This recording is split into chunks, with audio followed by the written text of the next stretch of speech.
See here, if we are supplying energy, there is increasing the energy level. If that energy is maximum supplied, then there is attaining or gaining or reaching a stage called as Emax. Emax means maximum energy level is there. That maximum energy level is called what? Transition state.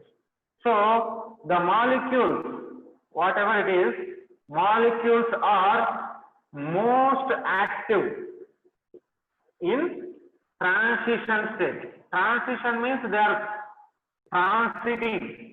Transition means changing, shifting from one state to another state. That is called a transition state. In transition state, all molecules are most active. Okay, all molecules are most active in the transition state. As all molecules are most active in the transition state, in transition states, they involve in reaction very well. Transition states, reactions are fast. If a molecule is in transition state, then the reaction will take place very fast. Yeah, reactant will get a catalyst. No. I will tell you how catalyst is increasing the rate of reaction. So transition state is there means that reactants are involving very well in the reaction, so that reaction will be very fast. Reaction will be very fast if transition state is increasing. Okay, right. Once this transition state is reached means then the reaction is fast, I told you.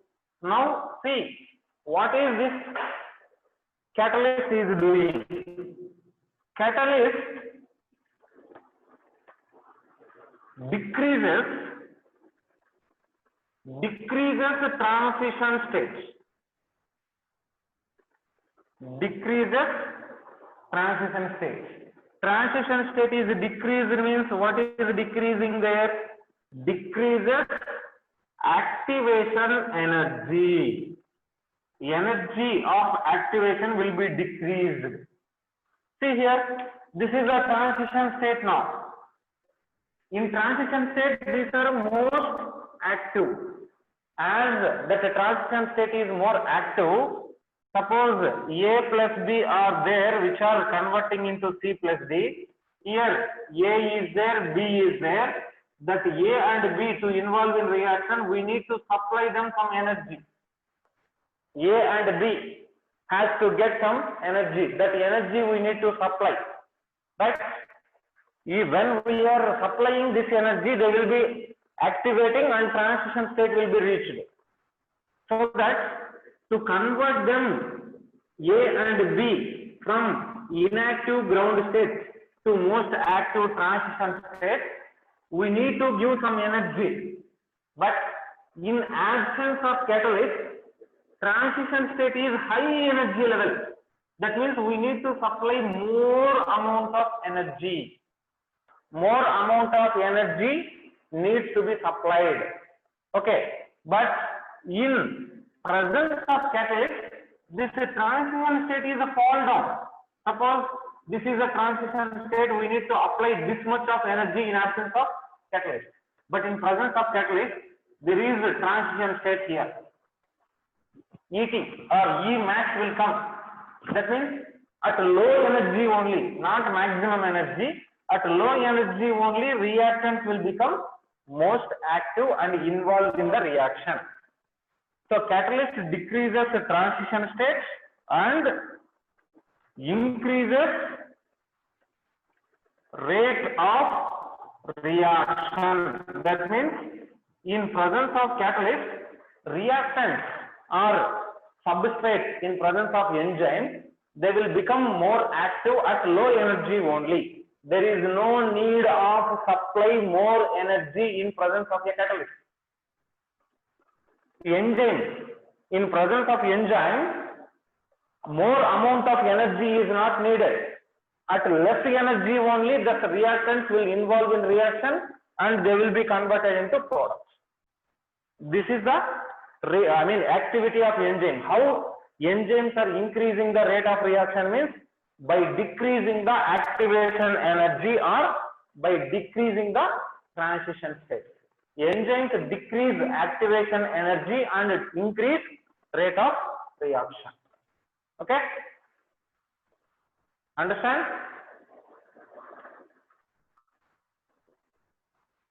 Actually, this is chemistry topic, kinetics.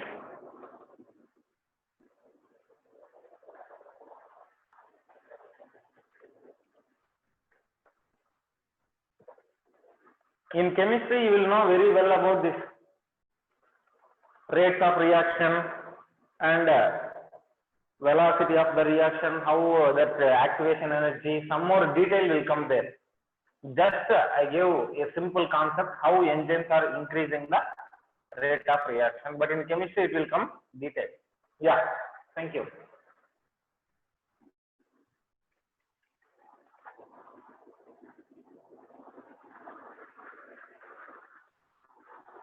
Sir, don't zoom camera. If I don't zoom camera, then it may not be clearly visible.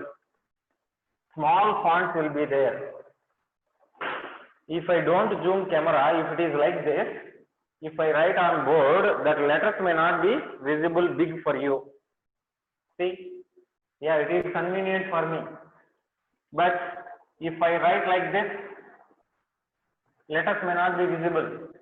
But if I zoom like this, then letters will be visible very good for you. That's why I am zooming. Okay? Right. This is the activity of enzyme. Here non-enzymatic reactions are very slow and enzymatic reactions are very fast. See the difference between non-enzymatic.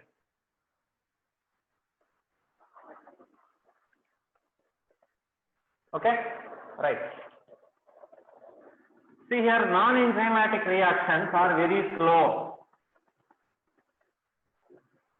Non-enzymatic reactions. Here, non-enzymatic reactions means in absence of an enzyme. Is it possible to convert a reaction in absence of enzyme? Means yes, it is possible. But non-enzymatic reactions takes more time. The time is very more and they need many conditions, optimum conditions. Many conditions which are optimum. Optimum means better suitable. Like if we are carrying a reaction in vitro. In vitro means inside the laboratory, then we need to maintain pH of the medium, temperature of the medium, humidity of the medium. Some may need pressure also, but majorly there is no need of pressure. Some may need pressure. And proper aeration is needed. Aeration means availability of oxygen. Okay. Light should be present for some reactions. So like this, we can convert a substrate into product in absence of enzyme also. Take example, suppose glucose is there. Glucose will be converted into glucose 6-phosphate. What is the enzyme that is converting glucose into glucose 6-phosphate?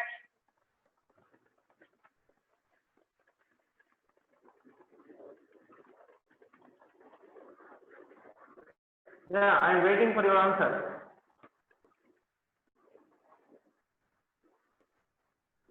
Hexokinase. Hexokinase is the enzyme that is involving in conversion of glucose to glucose 6-phosphate. In glycolysis, you might study in 10th class also. Hexokinase is converting glucose into glucose 6-phosphate. This hexokinase is converting very fastly. This is a speed process in presence of hexokinase, where this is in vivo. In vitro means glucose is converted to glucose 6-phosphate in absence of enzyme. In absence of enzyme, what we need to maintain? A pH is required, temperature is required. Okay, they are required. That is in vitro, but it is a slow process. Here, if you take one enzyme of hexokinase that can convert thousands of glucose molecules into glucose 6-phosphate within short time, like within 1 minute. But one molecule of glucose has to convert into glucose 6-phosphate in laboratory by applying pH and temperature, means it will take some hours of time. There is a need of more time, even if we maintain all conditions like a pH, temperature, everything. If we maintain that pH, temperature and everything, that reaction will be very slow. But in presence of enzyme, reaction is very fast. So enzymatic reactions are faster than non-enzymatic reactions. Write that point. Enzymatic reactions are faster than non-enzymatic reactions.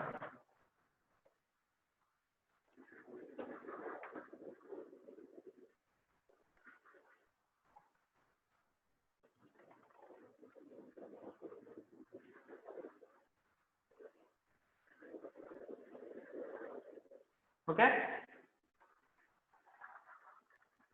Yeah, catalyst will not interact with the reactant.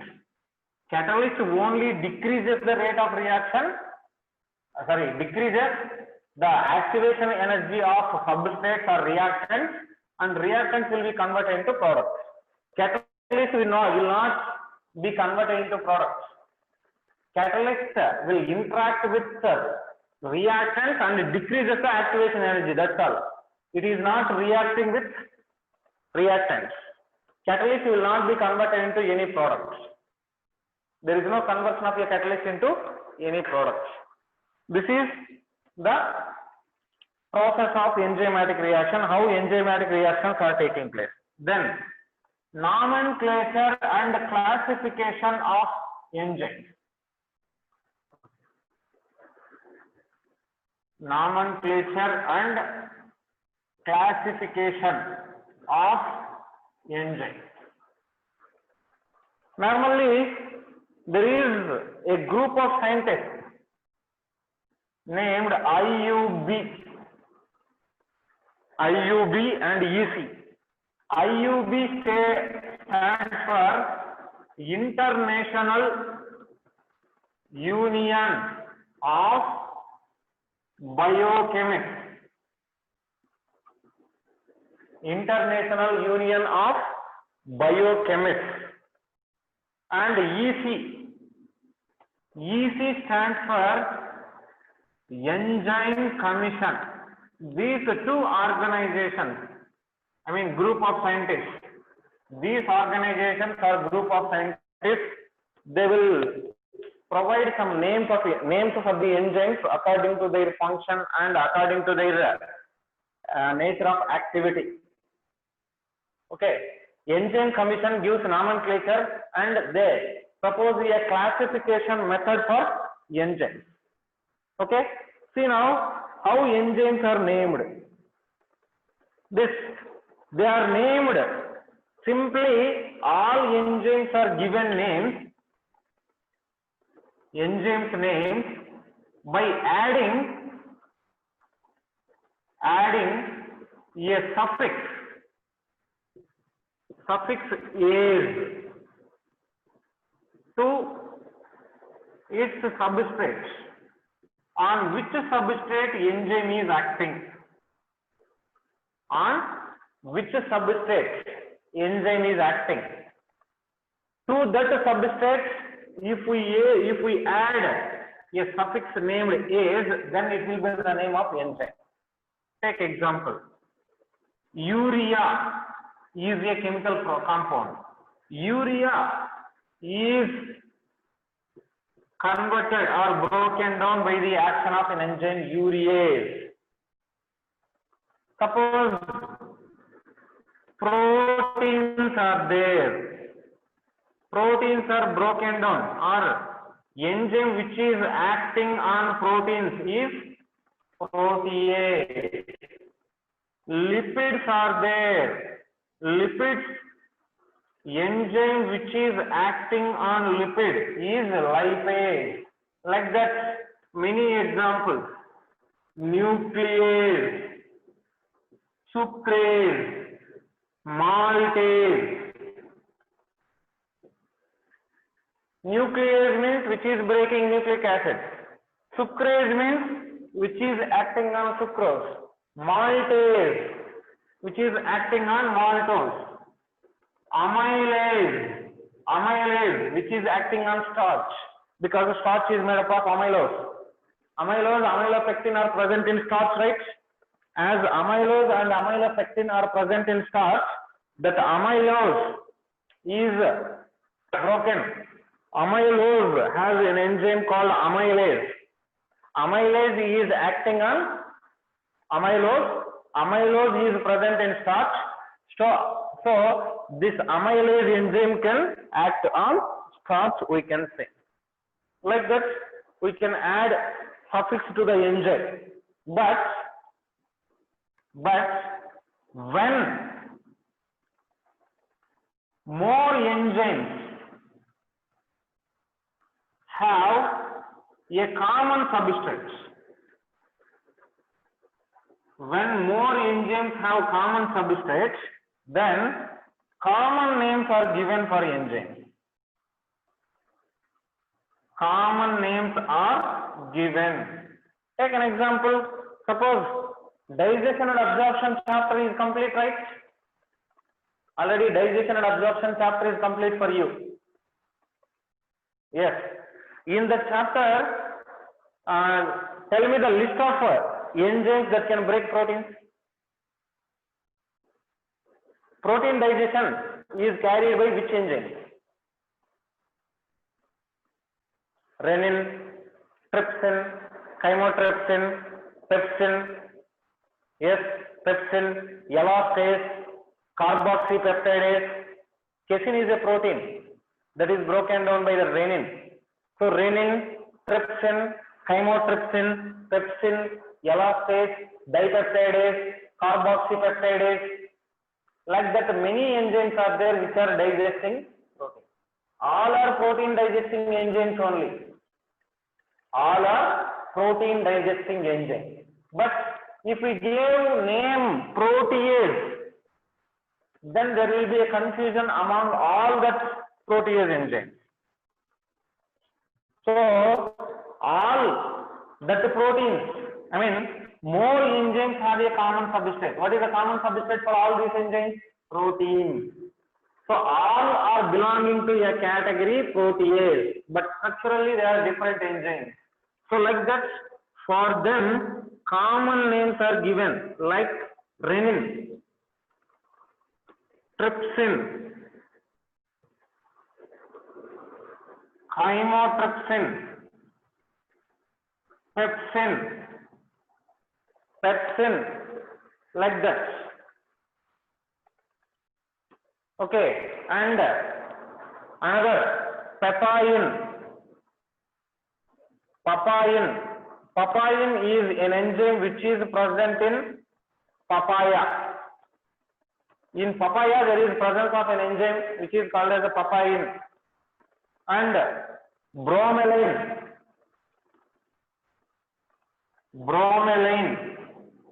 which is present in pineapple. In pineapple there is presence of an enzyme called bromelain.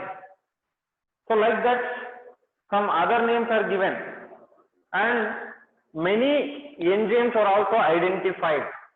So when new enzyme is identified, first it is proposed to add suffix to the substrate. If it is possible, we can give. Otherwise, this common names are suggested. Okay. Here, if you see the name of enzyme, some enzymes have two words. Some enzymes names have two words, two parts.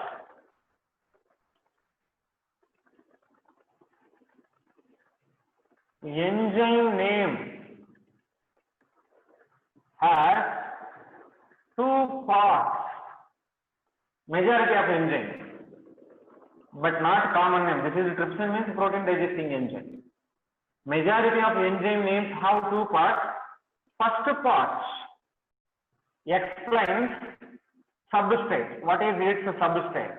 And second part explains type of reaction catalyzed by the enzyme. Which reaction is catalyzed by the enzyme? That is the type of reaction.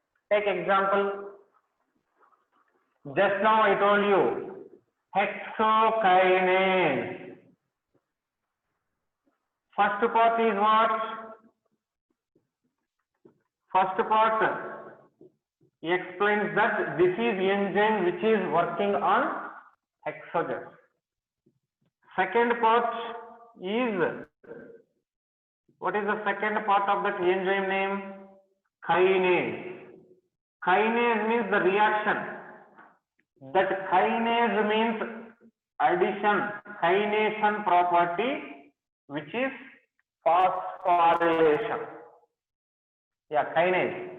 Kinase means kination, which is a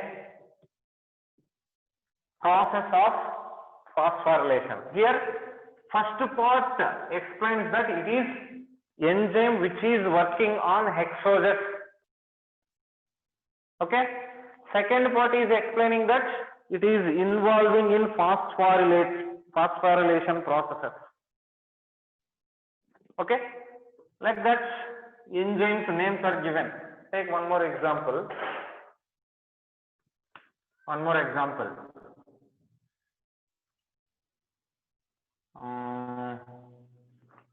Which example we can write? Pyruvate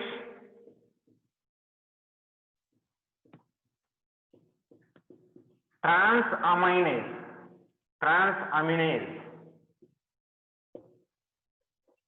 One more name is there. Glutamate pyruvate transaminase.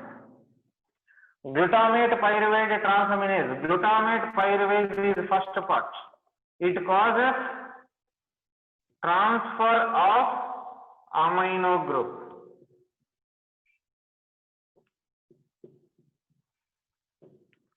Transaminase is the second part. Second part explains the type of reaction. What is the type of reaction here? Transfer of amino group. Transfer of amino group is the property or a reaction of this enzyme, but its substrates are glutamate and pyruvate. Glutamate, which is an amino acid, we already discussed. Pyruvate, a pyruvic acid, a product of glycolysis. Okay, this is enzyme nomenclature. How enzymes are given names. Okay, enzymes names are given by Enzyme Commission and IUB. International Union of Biochemists. One more organization is also there, IUBMB. IUBMB means International Union of Biochemists and Molecular Biologists. Molecular Biologists. International Union of Biochemists and Molecular Biologists is another organization. So they will give names of the enzyme according to the substrate or common names like that. Names of enzymes are given by Enzyme Commission and International Union of Biochemists and Molecular Biologists. IUBMB.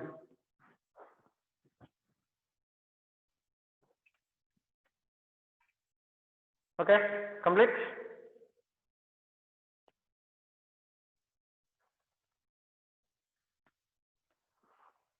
Done. Right. See the classification of enzyme.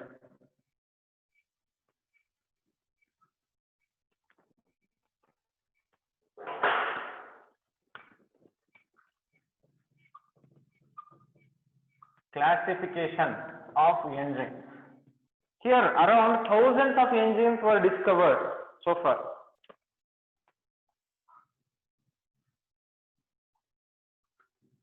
Thousands of enzymes discovered means found. They are isolated. Isolated means extracted and studied also. Even their structure, everything. Thousands of enzymes discovered, isolated and studied. Okay. Here classification is done. They are classified based on their reaction. In which reaction enzymes are involving? What is the reaction carried by a particular enzyme? So based on that, they are grouped into some classes, and there are 6 major classes of enzyme. Classification of enzyme is done, in which enzymes are divided into 6 major classes or 6 main classes, and they have each subclasses and subclasses. Subclasses. So to denote that enzymes, main class, subclass and subclass, like that, all enzymes were given an unique enzyme number. This enzyme number is important. Unique number is given for enzymes. Like we are having the Aadhaar number, no? Aadhaar number is unique identification number for us. For Indian people, we have unique ID, which is Aadhaar, UADAI. So that is unique identification. Similarly, they have given one enzyme number. This enzyme number has 4 digits. 4-digit number is given. That 4-digit number is, separated by semicolons. Example, 1, 1, 1, 1, like that. In this 4 numbers, first digit is there, na? First digit denotes main class of the enzyme, and second digit is there. That second digit denotes subclass under that main class, and third digit of that 4-digit number denotes subclass, and fourth number or fourth digit denotes enzyme number, which is enzyme's serial number. Enzyme serial number is given in 4th digit. So for identification of enzymes, for better clarification, during classification, for better clarification and identification of enzymes, each enzyme is given a 4-digit number. In that 4-digit number, first digit denotes this what? Main class. Second digit denotes subclass. Third digit denotes subclass, and fourth digit denotes serial number of that enzyme in that subclass. Here the numbering of main classes, subclasses are unique numbers. Unique number means they should be constant, they should be permanent. We should not change. Okay, suppose if we take like registration numbers, you can take TN48 is belonging to Tiruchi. TN48 1234 or TN48 4747 is a vehicle number. We may think 4747 is a vehicle number, but it is belonging to TN48. In that TN48, Again, suppose if we go to TN49, there may be another same number of vehicle will be there, right? Suppose AP Andhra, TN Tamil Nadu, KA Karnataka, like that. That is main class. In that main class, after that number, we will give number 48, 49. Okay, like that. For every district, one number will be given. That is subclass. Okay. Under that subclass, again with the alphabet number, some serial number will be there. TN48 AB, TN48 CB, like that. Okay, that is subclass. And finally, there is which one? Serial number. No, I am saying main class. Engine number is there. Totally 6 major classes are there. There are 6 main classes. You are thinking these are 4. No, this is entirely different. 6 main classes are there. Each main class has a subclass. Each subclass has a sub-subclass. Each sub-subclass has engine number, different engines. You are thinking 4 digits means 4 subclasses, 4 major classes, like that you are thinking. No. 6 main classes are there. Each main class has a subclass and sub-subclass. Suppose main class 1 is there means, in that main class 1, this is the subclass 1. In that subclass 1, this is sub-subclass. In that sub-subclass, this is a serial number. Like that, 1, 2, 1, 2. That means this is the first main class. In that main class, this is subclass number 2. Under that subclass number 2, sub-subclass 1. Under that, it is serial number. Okay? Or 2, 2, 3, 1. Main class is second main class. Under that subclass number 2. Under that subclass 2, there is sub-subclasses 1, 2, 3. In that third sub-subclass, there is serial number engine 1. Like that they are given. Okay? Here, so engine number is very important. Engine number is an unique ID, which is a 4-digit number separated by semicolon. 4 numerical numbers are given which are separated by semicolon. In that engine number, 4 numbers are there. First digit is indicating the main class of the engine to which it belongs, and second digit indicates subclass, like that.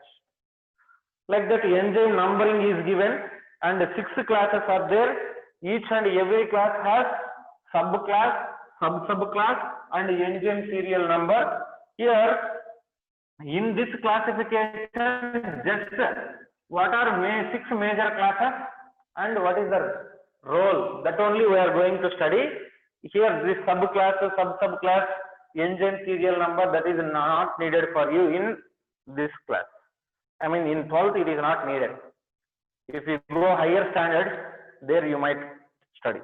You may study. Okay? This is about engine classification. Okay, if I start, we cannot complete.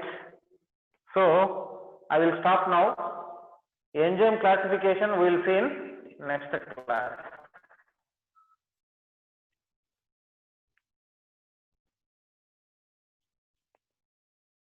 Sumera.